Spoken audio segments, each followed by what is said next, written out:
قل هل يستوي الذين يعلمون والذين لا يعلمون إنما يتذكر أولو الألباب أشهد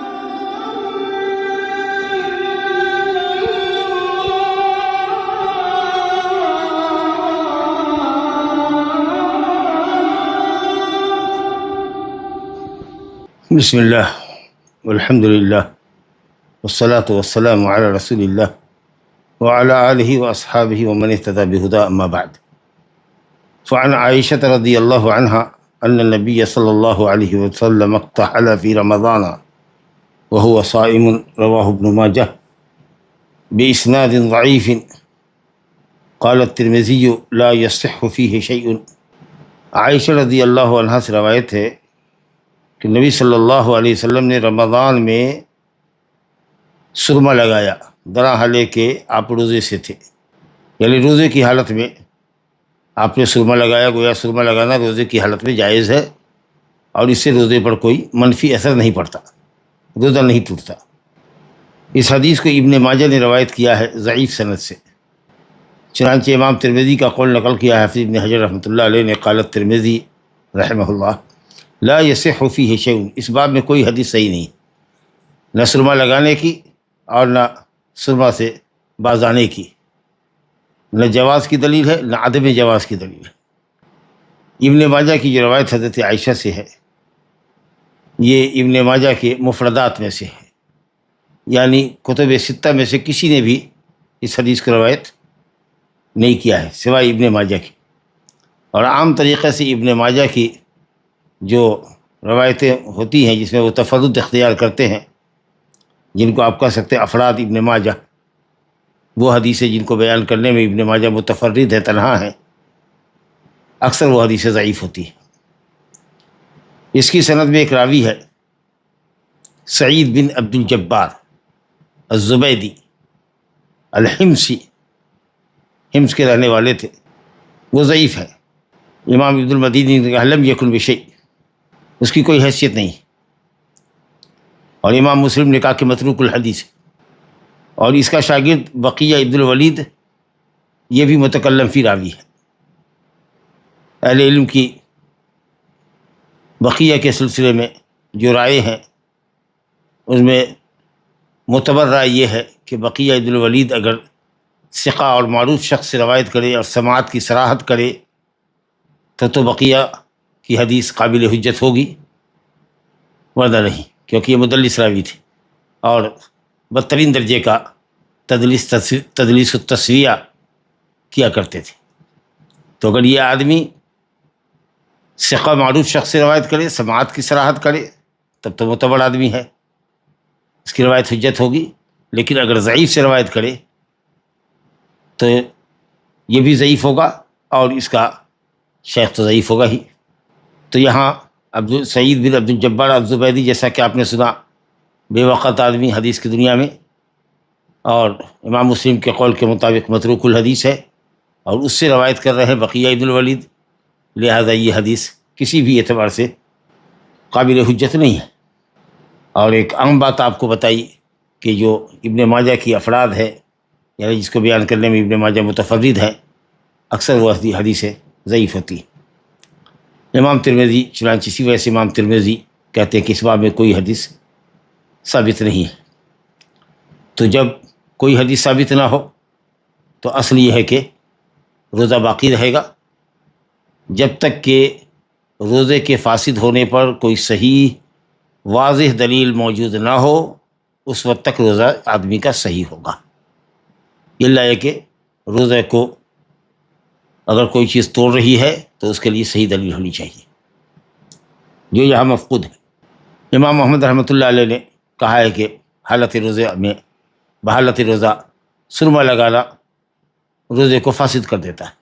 یہ قول دلیل کے اعتبار سے ضعیف ہے، جیسا کہ آپ نے دیکھا کہ اس قول کی جو دلیل ہے وہ ان لوگوں نے دلیل پکڑی ہے ایک روایت سے جو جس کو امام ابو داؤد نے نقل کیا ہے. عبد الرحمن بن نعمان بن معبد نبی صلی اللہ علیہ وسلم سے روایت کرتے ہیں کہ آپ نے کہا کہ سونے کے وقت میں اسمد نامی ایک سرما ہوتا ہے جو سرمے کا پتھر پیس کے بنایا جاتا ہے، اور مروح جس کے اندر خوشبو رکھی جاتی ہے، آپ نے کہا کہ سونے کے وقت اسمد مروح لگایا کرو، اور فرمایا وَلْيَتَّقِهِ الصَّائِمُ، اور روزے دار روزے کی حالت میں پرہیز کرے۔ یہ حدیث عبد الرحمن بن نعمان بن معبد، عبد الرحمن بھی ضعیف اور ان کے والد نعمان بن معبد بھی ضعیف راوی ہے، اسے یہ حدیث بھی انتہائی ضعیف ہے۔ اور کہتے ہیں کہ ایک عقلی دلیل دیتے ہیں امام احمد رحمۃ اللہ علیہ، یا ان کی طرف سے دلیل پیش کی جاتی ہے کہ آنکھ میں سرما لگانے سے اس کی تراوٹ کبھی کبھی آدمی حلق میں پاتا ہے، تو اس کا مطلب یہ کہ آنکھ سے کوئی راستہ یا کوئی رگ ایسی ہے جو حلق تک آتی ہے، حالانکہ آنکھ میں کوئی اس طرح کا معاملہ نہیں ہے، کوئی منفذ نہیں ہے، کوئی سوراخ نہیں ہے، کوئی رگ نہیں ہے جو آنکھ سے سیدھے حلق کو آتی ہے۔ باقی جو آئی ایس اسپیشلسٹ ہے وہ زیادہ سمجھ سکتے ہیں، لیکن آنکھ راستہ نہیں ہے حلق کا، اور اسی طریقے سے کان بھی حلق کا راستہ نہیں، اس لیے آنکھ میں دوا ڈالنے میں، کان کے اندر دوا ڈالنے میں روزے کی حالت میں کوئی فرق نہیں پڑے گا۔ البتہ ناک میں اگر دوا ڈالتے ہیں تو پھر محتاط طریقے سے ڈالیں، ایسا نہ ہو کہ وہ سیدھے حلق میں آ جائے، کیونکہ ناک کا سیدھا راستہ حلق سے ملتا ہے، اس لیے رائس ٹیوب وغیرہ ناک سے ڈالا جاتا ہے اور غذا پہنچائی جاتی ہے مریض کو۔ بہرحال صحیح قول جمہور کا ہے کہ سرمے کا کوئی بھی اثر روزے پر نہیں پڑتا ہے، جمہور اہل علم کا یہی قول ہے۔ حنابلہ کی طرف سے سماعت شیخ الاسلام ابن تیمیہ اور دوسرے محققین علماء بھی اسی طرف گئے ہیں کہ سرمے سے روزے پر کوئی اثر نہیں پڑتا، یہی راجح ہے۔ چنانچہ امام ابو داؤد نے بسند صحیح نقل کیا ہے حضرت انس بن مالک رحمۃ اللہ رضی اللہ عنہ کا قول یا ان کا عمل کہ انہ کان یکتحل وہو صائم، وہ روزہ کی حالت میں سرما لگایا کرتے تھے۔ لہذا یہ جو حدیث ہے ابو داؤد کی وہ حدیث ضعیف ہے، جو ہم نے ابھی آپ کو سنایا عبد الرحمن بن نعمان بن معبد، وہ اپنے باپ سے اور ان کے باپ یا اپنے دادا سے روایت کرتے ہیں۔ عبد الرحمن بن نعمان بن معبد بن حوزہ، تو عبد الرحمن بھی ضعیف، نعمان بھی ضعیف۔ لیتقہ الصائم، روزے دار پرہیز کرے، حدیث ضعیف، منکر حدیث، لا الہ الا اللہ۔ چلیے صاحب، تو آنکھ میں دوا ڈالنے کا حکم سمجھ میں آ گیا، کان میں دوا ڈالنے کا حکم سمجھ میں آ گیا، کچھ نہیں ہے اس سے فرق پڑے گا روزے پر، کیونکہ یہ آنکھ کا اور کان کا راستہ حلق سے نہیں ملتا ہے۔ پیٹ میں قطرات جانے کا سوال ہی نہیں، چاہے کچھ اثر محسوس ہو دوا کا یا نہ ہو، اس سے کوئی فرق نہیں پڑتا۔ لیکن اگر ناک میں قطرہ ٹپکاتے ہیں تو اگر حلق تک پہنچ جائے اور بلکہ حلق کے نیچے آ جائے، حلق تک پہنچے اور تھوک دے آدمی تو کوئی فرق نہیں پڑے گا، لیکن اگر پیٹ میں داخل ہو جائے تو روزہ ٹوٹ جائے گا، کیونکہ ناک راستہ ہے معدے تک پہنچنے کا۔ اور اسی لیے حدیث ہے لقیط بن سبیرہ کی، وبالغ فی الاستنشاق، ہم نے کتاب الطہارت میں پڑھا ہے باب الوضو کے اندر، کہ استنشاق میں ناک میں پانی چڑھانے میں مبالغہ کرو، زور سے ہوا کے ذریعے، ناک کی ہوا کے ذریعے اس کو اوپر تک کھینچو۔ وبالغ فی الاستنشاق الا ان تکون صائما، مگر یہ کہ تم روزے سے، کیونکہ ناک کا سیدھا راستہ حلق تک آتا ہے۔ چلیے، سرمے کا مسئلہ ہوا، آنکھ اور کان میں ڈراپ ٹپکانے کا مسئلہ ہوا۔ اگر کوئی شخص بھول چک کر کے کھا پی لے اور جیسے ہی یاد آئے وہیں رک جائے تو اس کا روزہ ہو جاتا ہے، اور اس سلسلے میں جماہیر امت کا کوئی اختلاف نہیں ہے، سوائے امام مالک کے اور ان کے استاد ربیعہ الرائے کے، جو کہتے ہیں کہ بھول چک کر کے بھی اگر کھا لے گا تو گناہ تو نہیں پڑے گا اس کے اوپر، لیکن چونکہ اس نے مفطر استعمال کیا، روزے کو توڑ دینے والی چیز استعمال کر لی، لہذا اس کو اس روزے کی قضا کرنی پڑے گی، اور یہ انتہائی ضعیف قول ہے۔ چنانچہ متاخرین مالکیہ نے امام مالک کے قول کو مسترد کر دیا ہے، کہ جمہور امت کے علماء یا جماہیر کہہ لیجئے، حنفیہ، شافعیہ، حنابلہ، ایون متاخرین مالکیہ، سب اسی کے قائل ہے کہ بھول چک سے روزے میں اگر کھا پی لے تو آدمی کا روزہ نہیں ٹوٹے گا۔ چنانچہ متفق علیہ روایت سامنے ہے، عن ابی ہریرہ رضی اللہ عنہ قال قال رسول اللہ صلی اللہ علیہ وسلم من نسی وهو صائم فاکل او شرب فلیتم صومه فانما اطعمه اللہ وسقاه، متفق علیہ۔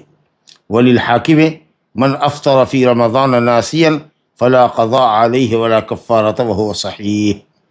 ابو ہریرہ رضی اللہ عنہ نے کہا کہ رسول اللہ صلی اللہ علیہ وسلم فرمایا جس نے بھول چک کر کھا پی لیا، من نسی جو بھول گیا، درا حالے کہ وہ روزے سے تھا اور کھا لیا یا پی لیا، گویا کہ روزے کی حالت میں بھول چک کر کھا پی لیا اگر کسی شخص نے، تو آپ فرماتے فلیتم صومہ، وہ اپنے روزے کو پورا کرے، وہ اپنے روزے کو پورا کرے۔ اور نبی صلی اللہ علیہ وسلم نے اس کو روزے سے تعبیر کیا، اس کا مطلب یہ ہے کہ اس کے روزے پر کوئی ایفیکٹ نہیں پڑا، روزہ اس کا متاثر نہیں ہوگا، روزے پر کوئی بھی فرق نہیں پڑے گا، اس کا روزہ مکمل ہے، صحیح ہے۔ فلیتم صومہ، اتمام کا حکم دیا، اور کھانے لینے پی لینے کے بعد بھی اس شخص کے روزے پر روزے کا اطلاق کیا، کہا کہ اس کا قصد ارادہ نہیں ہے، بھول چک میں کوئی ارادہ تھوڑی ہوتا ہے۔ فإنما أطعمه الله وسقاه، اس کو اللہ نے کھلایا اور اللہ نے پلایا، یعنی اس کے خود کے اختیار اور ارادے کو دخل نہیں ہے، اس لیے جو کھایا اس سے کھایا اور پیا ہے وہ اللہ نے اس کو کھلایا پلایا، یعنی کھانے کی چیز اس تک پہنچائی ہے۔ یہ کہہ کر کے اصل بتانا یہ ہے اللہ نے کھلایا پلایا کا مطلب یہ ہے کہ آدمی نے اپنے ارادے اور اختیار سے نہیں کیا ہے، اور نسیان پر کوئی مواخذہ نہیں۔ متفق علیہ۔ تو کھانے پینے کا مسئلہ آیا۔ دوسری حدیث جو حاکم کی لے کر کے آئے ہے اس میں عموم ہے، من افطر فی رمضان ناسیا، جس نے رمضان میں افطار کیا بھول چک کر کے۔ اب کھانے پینے کا ذکر نہیں ہے، تو کھانے پینے اور اس طرح کی کوئی دوسری بھی چیز، جیسے کہ منہ کے اندر غبار داخل ہو گیا، مکھی مچھر حلق کے نیچے اتر گیا، آٹا وغیرہ اڑ کے حلق میں پڑ گیا۔ ایون لوگوں نے کہا کہ بڑا مفطر ہے جمع، اگر کسی شخص نے بھول چک کر کے بیوی سے صحبت کر لی تو یہ بھی اس پر بھی کوئی کفارہ اور قضا نہیں ہے، اس کا روزہ ہو گیا، کیونکہ من افطر فی رمضان ناسیا فلا قضا علیہ ولا کفارہ، نہ قضا ہے نہ کفارہ۔ تو کھانے پینے کے ساتھ ساتھ جمع پر بھی یہی حکم لگے گا انشاءاللہ راجح قول میں، اگرچہ حنابلہ کے نزدیک، امام احمد رحمۃ اللہ علیہ کے نزدیک بھول چک کر کے مجامعت کرے، یا جاہل شخص مسئلے سے ناواقف شخص کرے، یا جان بوجھ کے کرے۔ تو جان بوجھ کے کرے تو سب کے نزدیک ہے کفارہ، لیکن یہ ہے کہ اگر بھول چک کے کرے یا اصل مسئلے سے ناواقف تو بھی قضا اور کفارہ لازم ہے، جبکہ جمہور کہتے ہیں کہ نہیں۔ اور انشاءاللہ یہی قول صحیح ہے، ربنا لا تؤاخذنا ان نسینا او اخطانا، اللہ ہمارا مواخذہ نہ کر نسیان پر اور غلطی پر جو لا علمی میں ہم کریں۔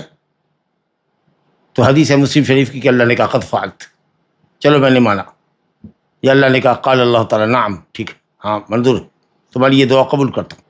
قرآن نے کہا ولا جناح علیکم فیما اخطأتم بہ، ولا جناح علیکم فیما اخطأتم بہ ولکن ما تعمدت قلوبکم، نسیان پر کوئی مواخذہ نہیں، لا علمی پر کوئی مواخذہ نہیں، الا یہ کہ تم عمدن ایسا کرو۔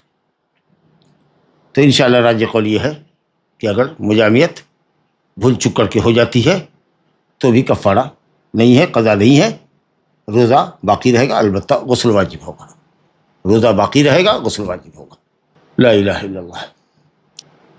چلیے صاحب، لیکن اگر کسی شخص کو دیکھیے یا گھر میں کوئی کسی کو دیکھے کہ کھا رہا ہے یا پی رہا ہے پانی، تو تذکیر واجب ہے کہ بھائی کیا کر رہے ہو، روزے سے نہیں ہو کیا؟ ارے تمہارا روزہ ہے، تم کھا رہے ہو پی رہے ہو۔ امر بالمعروف اور نہی عن المنکر کے باب سے اس کا تعلق ہے، لہذا کسی کو اگر کوئی دیکھے کہ کھا پی رہا ہے بھول کر، تو واجب ہے کہ آپ اس کو باخبر کریں، اس کو یاد دہانی کریں، کیونکہ کھانا پینا رمضان کے دن میں منکر ہے، اور بھولنے والا تو معذور ہے، لیکن جاننے والے کو جس کو یاد ہے کہ روزے کا دن چل رہا ہے، تو اس کے اوپر واجب ہے کہ وہ اس شخص کو فی الفور مطلع کرے اور منع کرے۔ واللہ اعلم۔ روزے کی حالت میں اگر قے کر لے کوئی، ایک تو ہوتا ہے قے خود بخود آ جائے، اور ایک ہوتا ہے قے کرنا عمدن و قصدن۔ یہ حدیث جو ہمارے سامنے ہے، اور عام طریقے سے اسی پر لوگ فتویٰ بھی دیتے ہیں، ابو ہریرہ رضی اللہ عنہ سے روایت ہے، قال قال رسول اللہ صلی اللہ علیہ وسلم من زرعه القيء فلا قضاء عليه ومن استقاء فعليه القضاء۔ خود بخود اگر کسی کو قے آ جائے، ابکائی آ جائے اور قے ہو جائے، کم ہو یا زیادہ ہو، منہ بھر کے ہو، متواتر ہو، مسلسل ہوتے رہے، قضا نہیں، روزہ ہے اس کا صحیح۔ لیکن وہ من استقا، سینتے طلب کا ہے، استقا میں سینتے قبل طلب، جس نے قے طلب کیا یعنی عمدن و قصدن اس نے قے کیا، فعلیہ القضاء، تو اس پر قضا لازم ہے، کفارہ نہیں ہوگا۔ کفارہ صرف مجامعت کی صورت میں، جس کا ہم ذکر آگے پڑھیں گے کہ کفارہ کیا ہے۔ اس کو خمسہ نے روایت کیا ہے، امام احمد سمیت سنن اربعہ نے، لیکن امام احمد نے اس حدیث کو معلول کہا ہے، اور دار قطنی نے اس کو سندی اعتبار سے قوی کہا ہے، لیکن ایک جگہ دار قطنی نے بھی اس حدیث کو ضعیف کہا ہے۔ بظاہر جو اس کی سند ہے، عیسیٰ بن یونس کی سند سے حدیث آئی ہے، ہشام بن حسان سے، انہوں نے ابن سیرین سے، اور انہوں نے ابو ہریرہ رضی اللہ عنہ سے حدیث بیان کی، جو بھی آپ نے سنا۔ لیکن امام بخاری رحمۃ اللہ علیہ نے فرمایا ہے کہ میں اس حدیث کو محفوظ نہیں مانتا ہوں، یعنی یہ حدیث معلول ہے، اس میں علت ہے، علت خفیہ ہے۔ امام احمد نے بھی کہا کہ حدیث صحیح نہیں، غیر محفوظ حدیث ہے۔ کہتے ہیں کہ عیسیٰ بن یونس جو ہے، یہ حدیث اس کی مرویات میں ہے ہی نہیں، امام دارمی نے بھی معلول کہا ہے، اور بعض لوگ کہتے ہیں کہ عیسیٰ بن یونس کا جو استاد ہے شام بن حسان، اس سے وہم ہوا اس حدیث کی روایت کرنے۔ ایک تو یہ بات ہوئی۔ میں نے بتایا کہ امام حافظ ابن حجر نے کہا کہ قوہ دارقطنی، سند کے اعتبار سے تو انہوں نے قوی کہا ہے، لیکن صحت، سند کی صحت سے متن کی صحت ضروری نہیں کہ لازم آئے۔ چنانچہ بعض علماء نے، امام ابن مفلح نے دار قطنی کا قول نقل کیا ہے کہ انہوں نے اس حدیث کو بھی خود ضعیف کہا ہے، اور اس کے ضعیف ہونے کی ایک علامت یہ بھی ہے کہ امام بخاری رحمۃ اللہ علیہ نے جو اس سلسلے میں باب قائم کیا صحیح بخاری کے اندر، تو حضرت ابو ہریرہ کا اثر نقل کیا ہے کہ انہ قال، حضرت ابو ہریرہ نے کہا اذا قاء فلا یفطر، آدمی جب قے کرے تو افطار نہ کرے، یعنی اس کا روزہ نہیں ٹوٹتا۔ انما یخرج ولا یولج، آدمی قے کر کے نکالتا ہے، قے خود بخود آئے یا قے کرے، معدے میں جو چیز ہے اس کو باہر نکالتا ہے۔ افطار تو اندر داخل کرنے والے سے، داخل کرنے کے عمل سے ہوتا ہے، نہ کہ اخراج کے عمل سے۔ انما یخرج ولا یولج، وہ تو اخراج کر رہا ہے، باہر نکال رہا ہے، نہ کہ داخل کر رہا ہے۔ تو اگر حدیث ثابت ہوتی تو ابو ہریرہ رضی اللہ عنہ اس کے خلاف فتویٰ نہیں دیتے، لہذا ابو ہریرہ رضی اللہ عنہ کا یہ جو عمل ہے، یہ جو ان کا فتویٰ ہے، یعنی موقوف قول جو ابو ہریرہ کا ہے، وہ مرفوع حدیث کے مقابلے میں افضل ہے، یہ امام بخاری کہنا چاہتے ہیں۔ بہرحال جمہور کا مذہب یہی ہے کہ جو قے عمدن لاتا ہے اس کا روزہ ٹوٹ جائے گا، اور اس کی علت شیخ الاسلام ابن تیمیہ نے بتائی کہ قے آ جانے سے آدمی کمزور ہو جاتا ہے، کیونکہ جو غذا اس نے کھائی تھی سب کو اس نے باہر نکال دیا، اس اعتبار سے کہا ہے۔ لا الہ الا اللہ۔ ایک حدیث اور ابو داؤد وغیرہ میں ہے، ابو درداء رضی اللہ عنہ سے، کہ رسول اللہ نے فرمایا، رسول اللہ صلی اللہ علیہ وسلم نے قے کیا، ان رسول اللہ قاء فافطر، آپ نے قے کیا تو افطار کر لیا۔ حالانکہ اس کی سند میں بھی اختلاف ہے۔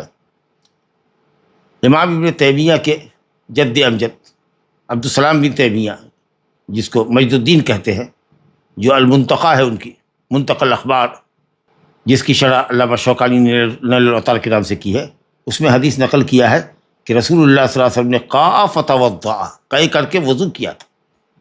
دوسری بات یہ ہے کہ یہ نفلی روزے میں تھا، تو نبی صلی اللہ علیہ وسلم نے قے کیا، کمزوری لاحق ہوئی یا کمزوری محسوس ہوئی تو آپ نے افطار کیا۔ لہذا اس میں یہ دلیل نہیں ہے کہ قے مفطر ہوا، بلکہ آپ نے قے کیا تو اس کے بعد آپ نے افطار کر لیا۔ تیسری بات یہ کہ یہ مجرد فعل ہے نبی صلی اللہ علیہ وسلم کا، کہ آپ نے ایسا کیا، اگر سب مان کے چلیں کہ آپ نے یہ کیا تو بھی مجرد فعل وجوب پر دلالت نہیں کرتا۔ اس لیے جمہور اہل علم کے خلاف جو بعض اہل علم ہیں صحابہ میں سے، جیسے ابن عباس ہے، ابو ہریرہ رضی اللہ عنہ ہیں، ابن مسعود ہیں، اور اکرمہ ہیں، اور امام بخاری رحمۃ اللہ علیہ ہیں، یہ سب حضرات کہتے ہیں، اور امام مالک سے بھی ایک روایت ہے کہ آدمی قے کرے یا خود سے قے ہو جائے، یا آدمی قے کو طلب کرے، دونوں ہی حالت میں انشاءاللہ نہیں ٹوٹے گا۔ بہرحال نبی صلی اللہ علیہ وسلم سے قے کے سلسلے میں کوئی صحیح روایت نہیں ہے، اور ظاہر ہے کہ یہ ان مسائل میں سے ہے جن مسائل کی عام طریقے سے لوگوں کو حاجت اور ضرورت پیش ہوتی ہے، اس لیے اس سلسلے میں صحیح حدیث ہونی چاہیے تھی، جو نہیں ہے مفقود ہے۔ اور ابو ہریرہ رضی اللہ عنہ کا آپ نے قول سن لیا کہ انہوں نے کہا کہ انما یخرج ولا یولج، قے کرنے والا پیٹ سے کھانے کو باہر لاتا ہے، نہ کہ حلق کے نیچے کوئی چیز اتارتا ہے۔ تو کوئی چیز منہ کے راستے، حلق کے راستے، ناک کے راستے اگر پیٹ میں آتی ہے، یا کھانے پینے کی جگہ پر کوئی مغذی طاقت کی سوئی وغیرہ لیتا ہے جو آدمی کو کھانے پینے سے بے نیاز کر دے اور جسم کو توانائی فراہم کرے، اگرچہ وہ کھانے پینے کی چیز نہ ہو لیکن کھانے پینے کے معنی میں ہو، فائدہ وہی حاصل ہوتا ہو، تو روزہ ٹوٹے گا۔ ایسے قے کرنے سے روزہ نہیں ٹوٹے گا۔ یہ علامہ ابن المنذر رحمۃ اللہ علیہ کی کتاب اجماع کے اوپر انہوں نے اس میں اجماع نقل کیا ہے کہ جان بوجھ کر قے کرنے والے کا روزہ باجماع امت یا باجماع علماء امت محمد باطل ہے۔ لیکن اور اس اجماع کو امام ابن قدامہ نے بھی اپنی مشہور کتاب فقہ کی فقہ مقارن، جس میں ائمہ اربعہ کے اور دوسرے علماء کے اقوال انہوں نے دلائل کے ساتھ نقل کیا ہے، اسی کو فقہ مقارن کہتے ہیں۔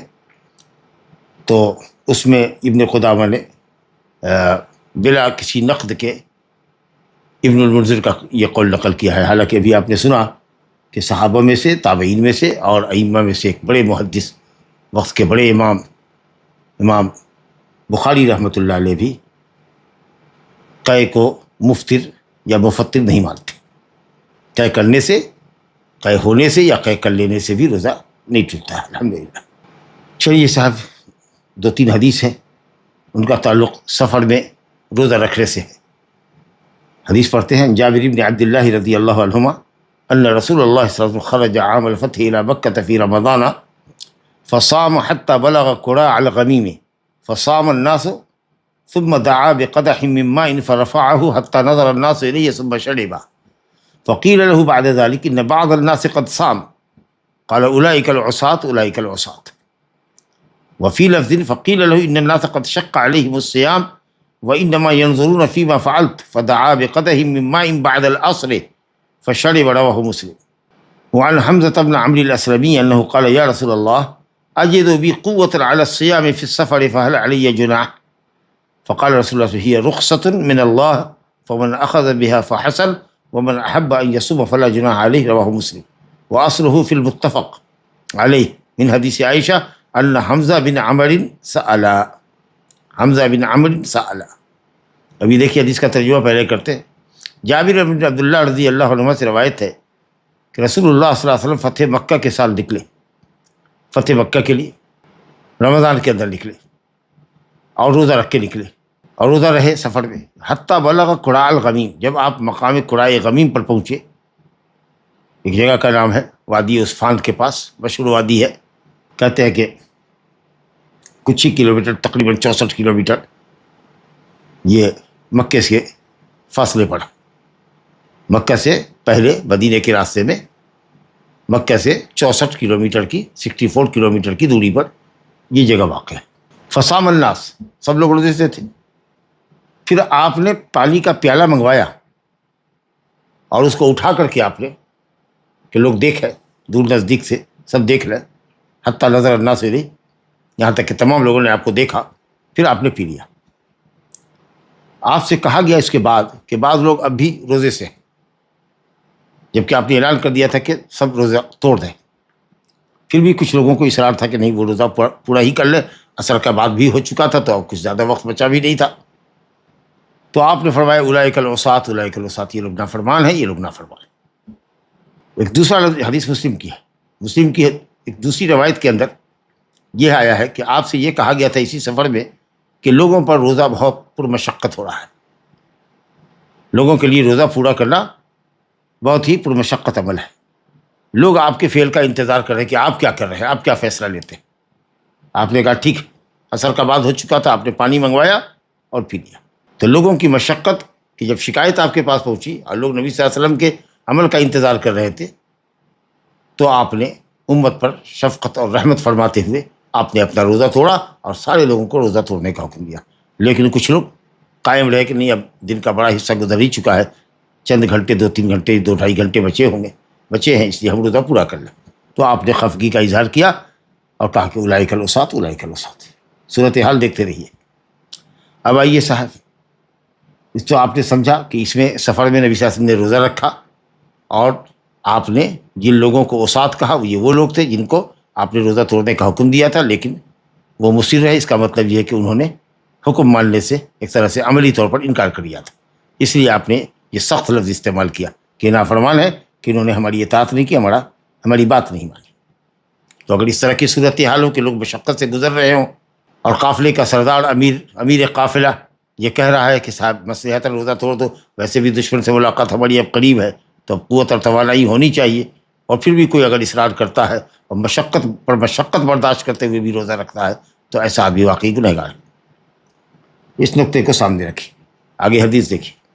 حمزہ ابن عمرو الاسلمی جن قدر صحابی ہیں کہتے ہیں کہ یا رسول اللہ، میں اپنے اندر قوت پاتا ہوں روزہ رکھنے کی سفر میں، اور بعض روایت میں کہ یہ کثیر الاسفار آدمی تھے، کثیر الصیام آدمی تھے، کثیر الصیام تھے۔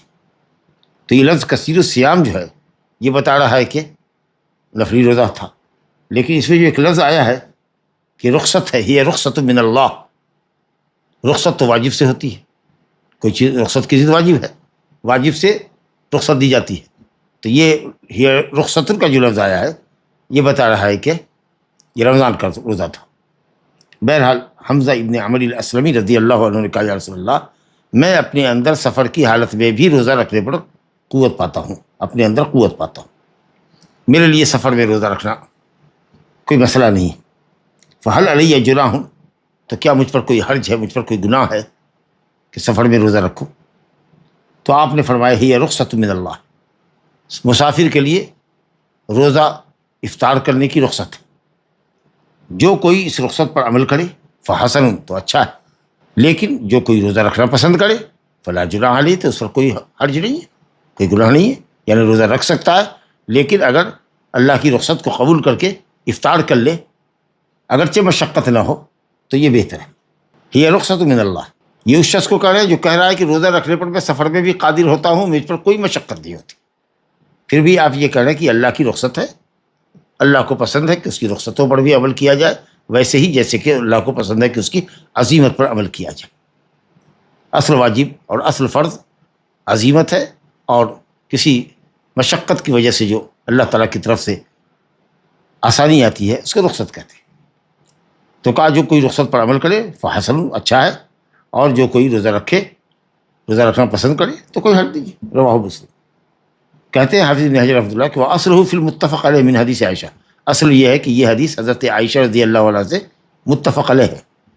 اگر حضرت عائشہ کہتی ہے کہ حمزہ ابن عمر نے سوال کیا تھا، لیکن حضرت عائشہ کی روایت کو پیچھے لائے ہیں، اور حمزہ ابن عمر اسلمی کی روایت کو حافظ ابن حجر نے مقدم ذکر کیا ہے، متفق علیہ روایت پر مسلم کی روایت کو ترجیح دیا ہے۔ یہاں پر ذکر کرنے میں اس میں ایک نقطہ یہ ہے کہ حمزہ ابن عمر الاسلمی ڈائریکٹ روایت اپنی بیان کرتے ہیں کہ میں نے کہا یا رسول اللہ، میں اپنے اندر قوت پاتا ہوں، اور یہاں روایت کرتی ہے حضرت عائشہ کہ عمر بن اسلمی نے حمزہ بن عمر اسلمی نے نبی صلی اللہ علیہ وسلم سے پوچھا تھا، تو یہاں حضرت عائشہ کے واسطے سے بات آ رہی ہے، اس نقطے کی وجہ سے انہوں نے حمزہ کی روایت کو جو ڈائریکٹ نبی صلی اللہ علیہ وسلم سے اب ان کی گفتگو ہے اس کو ذکر کیا۔ بہرحال عائشہ رضی اللہ عنہ کی جو حدیث ہے بخاری مسلم میں، اس کے الفاظ یہ کہ حمزہ، عائشہ رضی اللہ عنہ کہتی ہیں کہ سأل حمزہ ابن عمرو الاسلمی رسول اللہ صلی اللہ علیہ وسلم عن الصیام فی السفر، سفر میں روزہ کے متعلق پوچھا حمزہ ابن عمرو الاسلمی نے، تو آپ نے فرمایا ان شئت فصم و ان شئت فافطر۔ تو اوپر کی جو روایت ہے مسلم کی، اس میں حمزہ نے بذات خود روایت کیا ہے، ڈائریکٹ روایت کیا ہے، اور یہاں حضرت عائشہ کے واسطے سے روایت آ رہی ہے۔ لا الہ الا اللہ۔ پھر دوسرا فائدہ یہ کہ مسلم کی روایت میں ہی رخصت من اللہ کا لفظ ہے، جبکہ صحیح میں یہ لفظ نہیں، تو اس سے معلوم ہوا کہ رخصت من اللہ یہ فرض روزے کے لیے بھی یہ حکم ہے۔ اب یہ حدیث جو ہم نے پڑھی، اس سے سمجھ میں آیا کہ مسافر روزہ بھی رکھ سکتا ہے، افطار بھی کر سکتا ہے، جمہور اہل علم کا یہی مذہب ہے۔ اور صحیح میں روایت ہے حضرت انس بن مالک رضی اللہ عنہ کی، کنا فی سفر مع النبی صلی اللہ علیہ وسلم، کنا فی سفر مع النبی صلی اللہ علیہ وسلم فلم یعیب الصائم علی المفطر ولا المفطر علی الصائم۔ ہم لوگ نبی صلی اللہ علیہ وسلم کے ساتھ سفر میں تھے، کچھ لوگ روزے سے تھے، کچھ افطار سے تھے، تو روزے دار مفطرین پر عیب نہیں لگاتے تھے، اور مفطر روزے دار پر کسی طرح کا کوئی طنز اور طعنہ نہیں کرتے تھے۔ کچھ لوگ سفر میں روزے سے بھی ہے، کچھ لوگ افطار سے بھی، گویا کہ دونوں عمل جائز ہے، جس کا جی چاہے روزہ رکھے، جس کا جی چاہے افطار کرے۔ لیکن داؤد ظاہری، ابن حزم ظاہری، یہ علماء ظاہری جو کہلاتے ہیں، جو ظاہری الفاظ سے استدلال کرتے ہیں، حالانکہ یہ استدلال غلط ہے ان کا، کہتے ہیں کہ مسافر کے لیے روزہ رکھنا جائز ہی نہیں، ہر حال میں اس کو روزہ توڑنا ہی ہوگا۔ گویا مسافر کے لیے فرض یہ ہے کہ وہ افطار کرے۔ لا حول ولا قوت الا باللہ۔ کہتے ہیں کہ اللہ تعالیٰ کا فمن کان منکم مریضا او علی سفر فعدۃ من ایام اخر، جو روزے دار ہو یا جو بیمار ہو وہ دوسرے دنوں میں اس کی قضا کر لے۔ اس حدیث سے اس آیت کریمہ سے یہ کہاں معلوم ہوا کہ مریض کے لیے اور مسافر کے لیے روزہ توڑنا واجب ہے؟ جی یہ بھی تو رخصتی کی طرف اشارہ کر رہی ہے۔ اور پھر آیت کا معنی وہ متعین کیے نا، وہ سمجھیے جو صحابہ نے سمجھا۔ یہ آیت تو نبی صلی اللہ علیہ وسلم کے سامنے تھی نا، آپ ہی پر قرآن اترا تھا، تو آپ نے کہا ان شئت فصم و ان شئت فافطر، روزے کے سفر کی حالت میں روزہ چاہو تو رکھو، چاہو تو افطار کرو۔ آپ نے کہا کہ افطار تم پر واجب ہے، روزہ رکھو گے تو تمہارے لیے حرام ہوگا۔ اب وہ جو حدیث ہے جس سے ان لوگوں نے دلیل پکڑا کہ آپ نے روزہ رکھنے والے کو اولئک العصاۃ اولئک العصاۃ کہا، تو کس کانٹیکسٹ میں آپ نے یہ بات کہی ان کو کہ روزہ رکھنے والوں کی طرف سے شکایت موصول ہو رہی ہے کہ وہ ہلکان ہوئے جا رہے ہیں اور آپ کے فیصلے کا انتظار کر رہے ہیں، اور آپ نے خود بھی روزہ توڑا، جبکہ آپ روزہ پورا کرنے پر دوسروں کے مقابلے میں درجہ اتم قادر تھے۔ آپ نے روزہ توڑا اور جب دن قریب ہو رہا تھا ختم کے تو آپ نے روزہ توڑا اور اعلان فرمایا کہ روزہ توڑ لو، اور اس کے باوجود بھی انہوں نے روزہ نہیں توڑا۔ تو اگر اس طرح کی کیفیت ہو کہ جو امر کی بجا آوری نہ کرے، حکم کی بجا آوری نہ کرے، کہ آپ نے افطار کا حکم دیا انہوں نے بجا آوری نہیں کی اور روزہ لوگوں پر شاق گزر رہا ہے، تو یقیناً ایسی حالت میں عدم امتثال کی وجہ سے، حکم نہ بجا لانے کے سبب یہ لوگ گنہگار ٹھہرے۔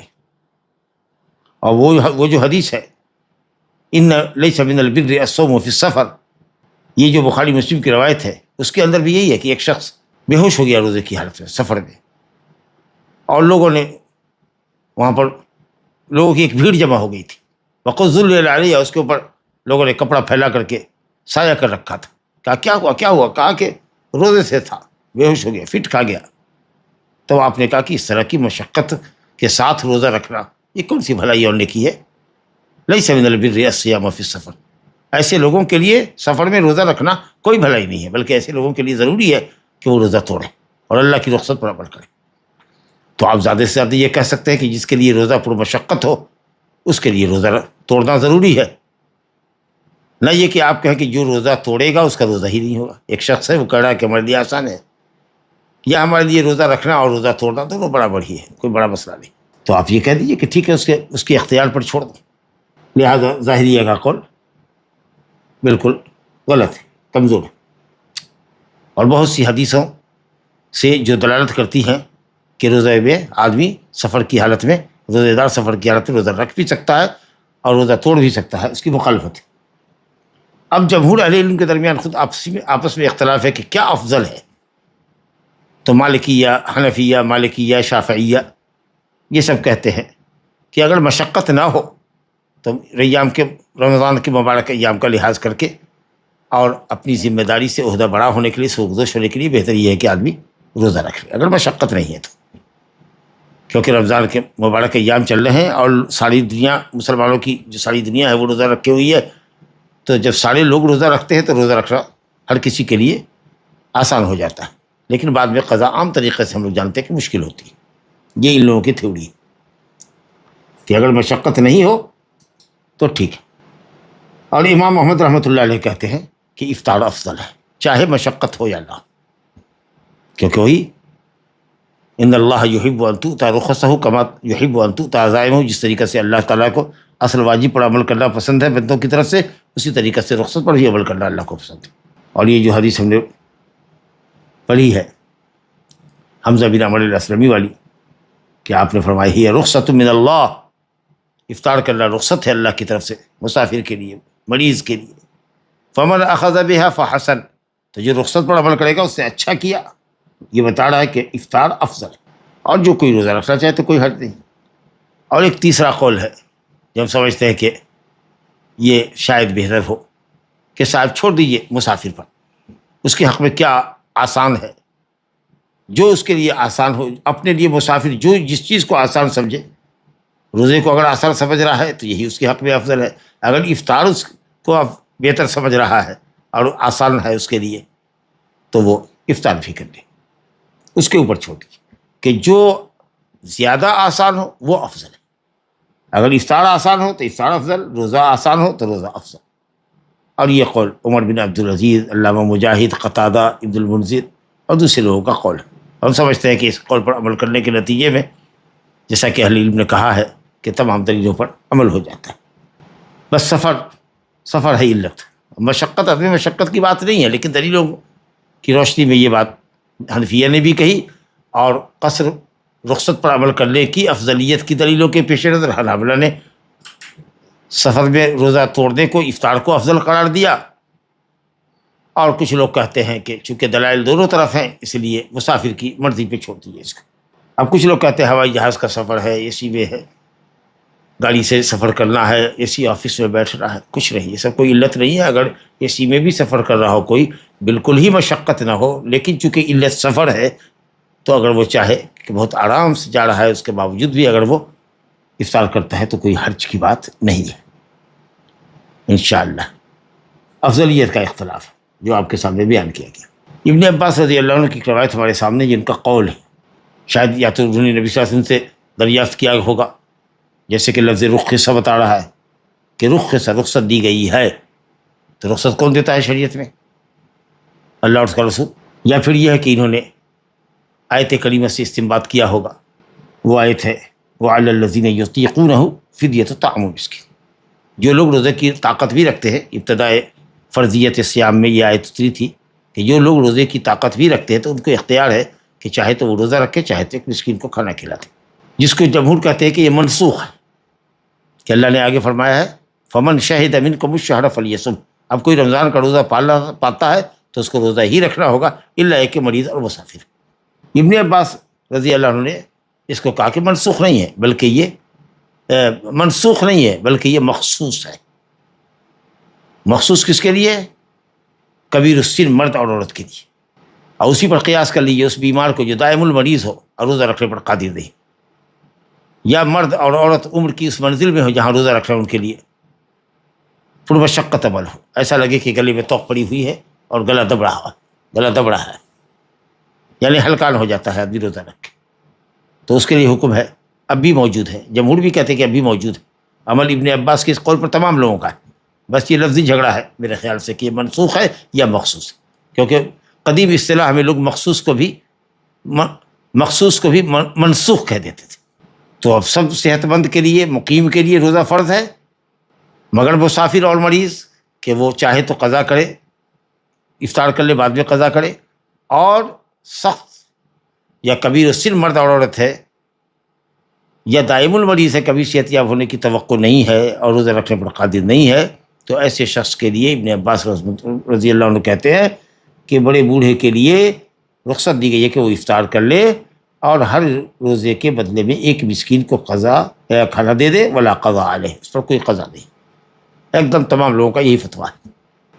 تو ابن عباس کے اس فتوے کی روشنی میں پڑھا جائے گا وَعَلَى الَّذِينَ يُطِيقُونَهُ عطاقہ یطیق، جو لوگ روزے کی طاقت رکھتے ہیں وہ بھی افطار کر لے، تو جمہور کہتے ہیں منسوخ ہے، اور ان کے نزدیک کہ منسوخ نہیں ہے بلکہ یہ حکم مخصوص ہے کبیر السن مرد عورت کے لیے یا دائم المریض کے لیے۔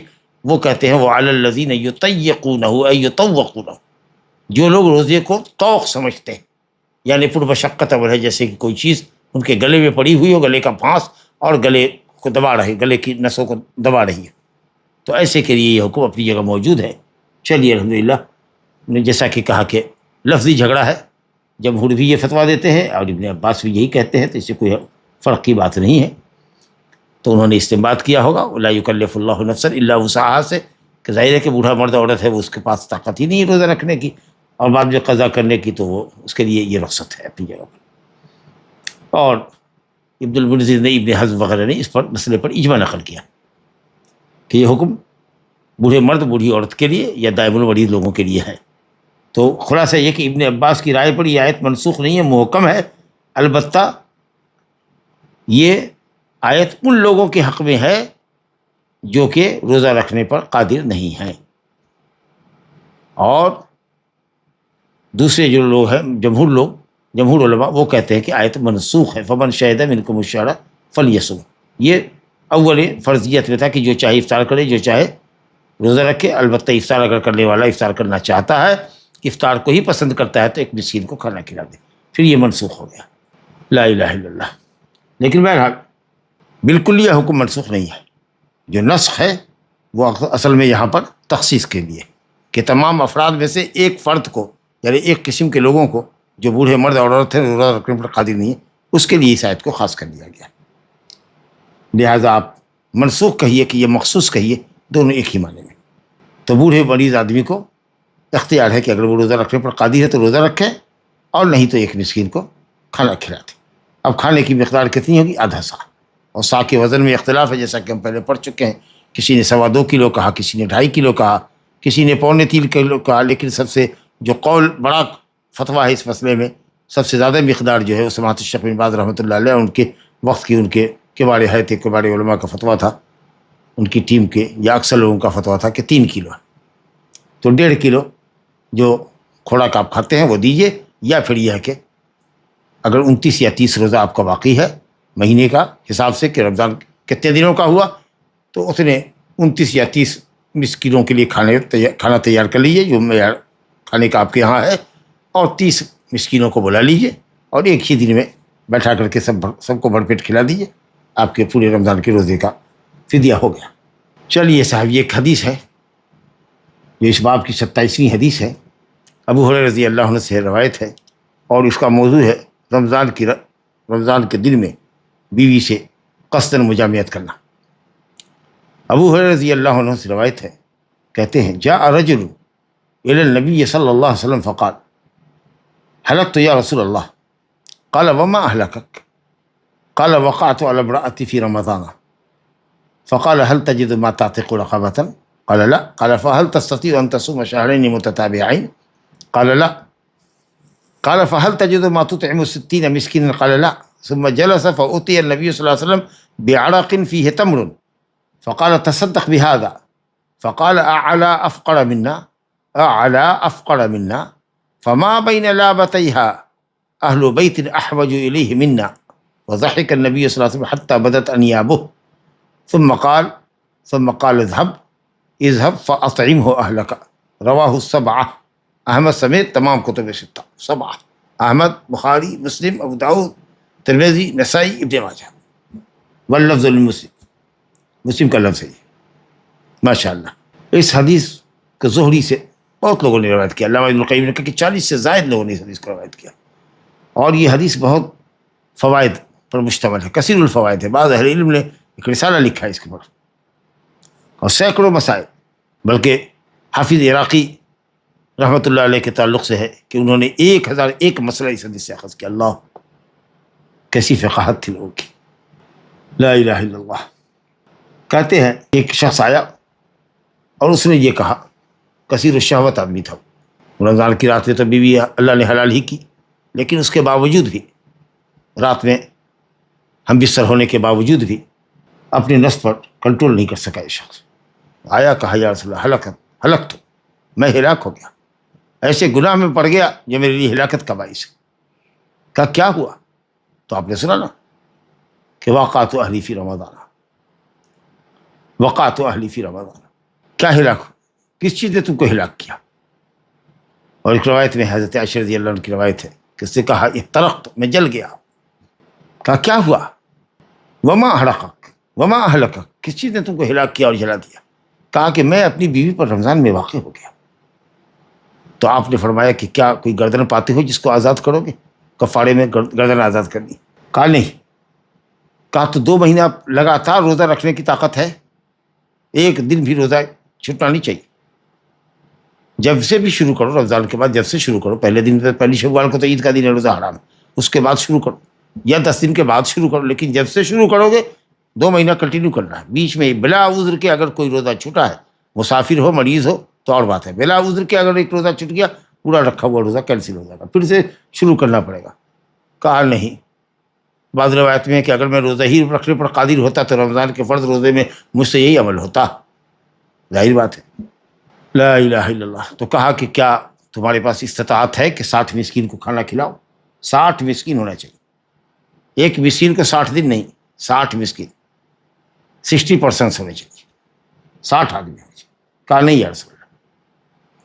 پھر وہ بیٹھا رہا۔ اسی درمیان میں نبی صلی اللہ علیہ وسلم کے پاس ایک زنبیل لائی گئی، ایک تھیلا لایا گیا، ایک بوری لائی گئی جس میں کھجور تھا۔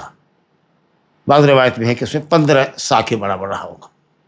فقال تصدق بہذا، کہا لے جاؤ اس کو صدقہ کر دو۔ گویا کفارہ نبی صلی اللہ علیہ وسلم نے اس کی طرف سے دے دیا اور کہا کہ لے جا کر کے اس کو کفارہ ادا کر دو، صدقہ کر دو، مسکین پر کھلا دو لوگوں کو۔ تو یہ شخص کہتا ہے اعلی افقر منا، کیا صدقہ اس پر کرے جو ہم سے زیادہ محتاج ہو؟ کیا مطلب؟ یعنی ما بین لابتیہا، مدینہ کے دونوں لابا یعنی حرہ اس مقام کو کہتے ہیں یہاں پتھر کے کالے کالے ٹکڑے پڑے۔ تو بقی کے پاس، مسجد نبوی سے جو پورا بقی ہے، بقی کے پاس سے پورب، غرب شرق بقی کے پورب پہاڑی ایک سلسلہ ہے اور اس کے وادی ہے جس میں بڑے بڑے پتھر ہیں، وہ حرہ ہے، اس کو کہتے ہیں حرہ واقم۔ اور پچھم کی طرف جو پہاڑ کا ایک سلسلہ ہے اس کے آگے جبل صلاح ہے، تو جبل صلاح سے پچھم جو جگہ ہے اس کو کہتے ہیں حرۃ الوبڑہ۔ اور حرہ تو آپ نے سمجھ لیا کہ وہ زمین جہاں پتھر کے چھوٹے بڑے بڑے ٹکڑے پائے جائیں کثرت سے۔ کہا مدینہ کے اس کنارے سے لے کر اس کنارے تک، ماں بین لابتیہا، مدینہ کے اس کنارے سے لے کر اس کنارے تک جو حدود حرم ہے مدینہ کا، اس میں مجھ سے زیادہ آپ کو کوئی محتاج نہیں ملے گا۔ سب سے زیادہ محتاج اور مسکین فقیر میں خود ہوں۔ یہ جو بات اس نے کہی تو نبی صلی اللہ علیہ وسلم اس قدر ہنسے زور سے کہ آپ کے دانت کھل گئے، وہ دانت جو ڈاڑھ کے دانت ہیں، آگے 2 ثنایا علیا ہیں، سامنے والے 2 دانت جو چوڑے ہوتے ہیں، 2 ثنایا سفلا ہیں، اس کے بعد دونوں طرف ایک ایک دانت ثنایا کے دائیں بائیں، اوپر بھی نیچے بھی، یہ ربائی کہلاتے ہیں، اور اس کے بعد جو دانت ہیں وہ اضراس کہلاتے ہیں۔ تو انیاب کا مطلب یہ ہے کہ حدہ بدت نواجز ہو، آپ کے ڈاڑھ کھل گئے۔ جی لا الہ الا اللہ۔ کہا ٹھیک ہے جاؤ، فاطم ہو اہلہ کا، اپنے ہی گھر والوں کو کھلا دو۔ یہ امر اباحت کے لیے، واجب کے لیے نہیں، مباح یعنی تمہارے لیے مباح۔ اس حدیث سے معلوم یہ ہوا کہ روزے کی حالت میں بیوی سے جماع کرنا عظیم گناہ، اور وہ شخص اس عمل کو باعث ہلاکت سمجھ رہا ہے، یا احترقتو کہا اس نے کہ میں ہلاک ہو گیا، بخاری مسلم کی روایت ہے، حضرت عائشہ والی روایت۔ اس کا مطلب یہ ہوا کہ آدمی کفارے سے ناواقف تھا، لیکن وہ جانتا تھا کہ روزے کی حالت میں جماع کرنا حرام ہے، اس بات سے جاہل نہیں تھا، حکم جانتا تھا، کفارہ نہیں جانتا تھا۔ تو اس سے کوئی فرق نہیں پڑتا، اگر حکم نہیں جانتا کہ جائز ہے تب پھر کفارہ نہیں لگتا۔ لیکن اسے کہا میں ہلاک ہو گیا، میں جل گیا، اس کا مطلب جان رہا تھا کہ یہ عمل دن میں کرنا ہمارے لیے ہلاکت کا باعث ہے۔ اس سے معلوم ہوا کہ وہ آدمی اصل مسئلہ جانتا تھا حرمت کا، ہاں کفارے کا علم اس کو نہیں تھا۔ تو معلوم ہوا کہ جو کوئی رمضان کے دن میں بیوی سے مجامعت کرتا ہے اس پر غلیظ ترین کفارہ، سنگین ترین کفارہ لگتا ہے، اور وہ ترتیب وار قرآن نے بتایا ہے کہ یہ غلام آزاد کرو۔ حدیث کے اندر تو مطلق ہے، قرآن میں بھی مطلق ہے، لیکن قتل کے کفارے میں رقبہ مومنہ کی قید ہے، اس لیے جمہور نے کہا ہے کہ ایماندار غلام، لڑکا ہو لڑکی، مرد ہو یا عورت، غلام ہو یا لونڈی ہو، آزاد کرنی ہوگی۔ حنفیہ کہتے ہیں کہ مطلق، کافر بھی غلام آزاد کر دے تو ہو جائے گا۔ چلیے صاحب، اگر اس کی استطاعت نہیں ہے تو 2 مہینہ روزہ رکھنا پڑے گا لگاتار، ایک دن بھی افطار نہیں ہونا چاہیے مگر یہ کہ مرض سفر کا کوئی عذر رہے ہو، اور اگر اس کی بھی طاقت نہ ہو، کثیر الشہوہ آدمی ہو یا کبیر السن ہو، نہیں رکھ سکتا ہے، تو کہا گیا کہ 60 مسکین کو کھانا کھلائے۔ لا الہ الا اللہ۔ کچھ تابعین سے اقوال نقل ہے کہ صرف مجامع پر یعنی مجامعت کرنے والے پر قضا لازم ہے، کفارہ نہیں۔ شاید ایسے لوگوں کو حدیث نہیں پہنچی ہوگی، جیسا کہ امام بغوی نے کہا ہے۔ بہرحال یہ سمجھ لینا ہے کہ یہ جو کفارہ ہے یہ رمضان کے روزے کے لیے ہے اور رمضان کے مہینے میں ہے۔ اگر رمضان کے چھوٹے ہوئے روزوں کی کوئی قضا کر رہا ہو جو کہ قضاء واجب ہے اور اس میں یہ اگر عمل ہو جائے تو یہ کفارہ نہیں ہوگا اس کے، صرف قضا لازم آئے گی، کفارہ لازم نہیں آئے گا۔ گویا کہ کفارہ خاص ہے رمضان کے مہینے میں دن کے اوقات میں مجامعت کرنے والے کے لیے، گویا کہ رمضان کے دن کی، مہینے کی اور روزے کا جو وقت ہے طلوع فجر سے لے کر کے غروب آفتاب تک، اس کے احترام کا تقاضا ہے۔ لہٰذا جس نے بھی افطار اس طریقے سے کیا ہے گویا کہ اس نے رمضان کی حرمت کو پائمال کیا۔ دوسری بات یہ ہے کہ کفارے کی خوراک، اگر کوئی کسی کا کفارہ ادا کر دے اور وہ خود محتاج ہو اور دوسرے نے صدقہ کیا ہے تو وہ خود بھی کھا سکتا ہے۔ اور آپ نے یہ بھی نہیں فرمایا کہ تمہارے اوپر یہ قرض باقی رہا تو یہ کفارہ ہی آپ نے دیا تھا، البتہ یہ ہے کہ کفارہ خود اس طرح کا محتاج آدمی جس سے وہ عمل سرزد ہوا ہے کھا سکتا ہے۔ جمہور علماء کہتے نہیں، آپ نے کفارہ نہیں دیا۔ جب آپ نے کہا کہ جاؤ اپنے اہل و عیال کو کھلا دو اور تم سے زیادہ کوئی محتاج نہیں ہے جیسا کہ تم کہہ رہے ہو، تو یہ نبی صلی اللہ علیہ وسلم کی طرف سے صدقہ تھا، آپ نے اس پر صدقہ کیا، کفارہ تو باقی رہا اس کے اوپر۔ جب وہ مستطیع ہوگا تو دینا پڑے گا اس کو کفارہ، یہ جمہور اہل علم کہتے ہیں۔ لیکن کفارے کا آپ نے ذکر نہیں کیا ہے کہ یہ کفارہ تم کو ادا کرنا پڑے گا، بلکہ جو بظاہر قول قریب تر قول لگتا ہے وہ یہی ہے کہ اگر آدمی قادر نہ ہو اور خود محتاج مسکین ہو اور دوسرا اس کی طرف سے کفارہ ادا کرے اور بوجہ فقر اور مسکنت کے اگر اس کو وہ خود استعمال کرتا ہے تو انشاءاللہ تعالی جائز ہے اور اس کا کفارہ ادا ہو جائے گا، یا اگر قدرت نہیں ہے تو پھر اس پر سے ساقط ہو جائے گا۔ یہ نہیں کہ جب کبھی بھی قادر ہو تو اس کا قرض ادا کیا جائے گا، اس طرح کی کوئی روایت میں صراحت یا اشارہ نہیں۔ بہرحال اگر کسی شخص کو کوئی مسئلہ نہیں بھی معلوم ہو، اصل مسئلہ بھی نہیں معلوم ہو، تو اس کو چاہیے کہ اہل علم سے دریافت کرے۔ لا الہ الا اللہ۔ اچھا، جیسا کہ ہم نے عرض کیا پہلے بھی مسئلہ آیا ہے اور حلقتوں کے لفظ سے بھی استدلال کیا کہ یہ عمل اس شخص نے عمدن کیا تھا۔ اس کا مطلب یہ کہ اگر نسیانن کرے تو من افطر ناسین، ابھی حدیث پڑھا آپ نے کہ کھا پی لے، یا کوئی اور دوسرا کام۔ روایت جو امام حافظ ابن حجر حاکم کے لے کر آئے ہیں، پہلی روایت میں تو کہ من اکل ناسین جی او شرب ناسین، یہاں من افطر ناسین، تو یہ افطار کیا یہ عموم ہے، وہاں کھانے پینے کا ذکر ہے، یہاں عموم کا ذکر ہے جس میں جمع بھی شامل ہے۔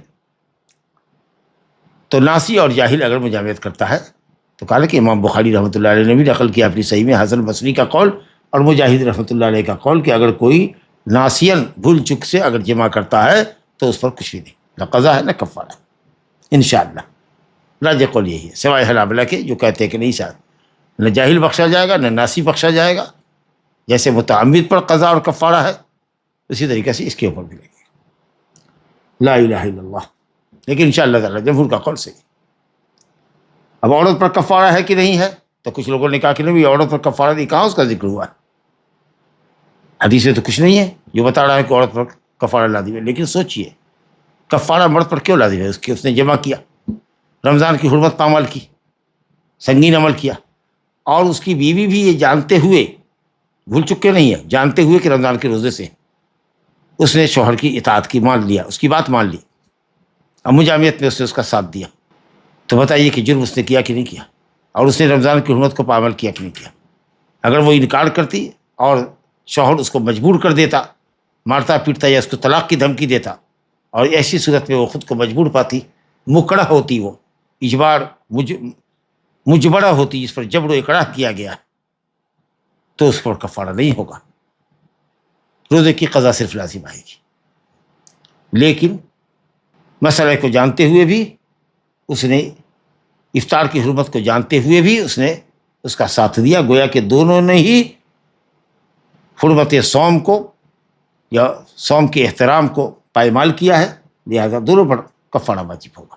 اگر عورت خوش دلی کے ساتھ اس کے ساتھ ہم بستر ہوئی ہے اور اس کی بات اس نے بآسانی مان لی ہے، پہلے تو نانا کیا، اس نے انکار کیا، لیکن پھر وہ سرنڈر کر گئی، زور زبردستی مرد نے نہیں کیا، طلاق دینے کی دھمکی بھی نہیں دی، بس ایسے ہی اس نے نہ کہا کہ روزہ ہے رمضان ہے کیا کرتے ہو، لیکن اس کے باوجود بھی مرد کے ہاتھ میں آ گئی، اس کی گرفت میں آ گئی اور ڈھیلی پڑ گئی۔ اس کا مطلب یہ ہے کہ وہ بھی متابعہ ہے، بات مان رہی ہے، موافقت کر رہی ہے۔ اگر زور زبردستی عمل ہوا ہے تو کفارہ ٹھیک ہے نہیں ہوگا، اگر ایسی بات نہیں ہے تو کفارہ ان کو بھی دینا ہوگا، یہی قول انشاء اللہ تعالیٰ صحیح۔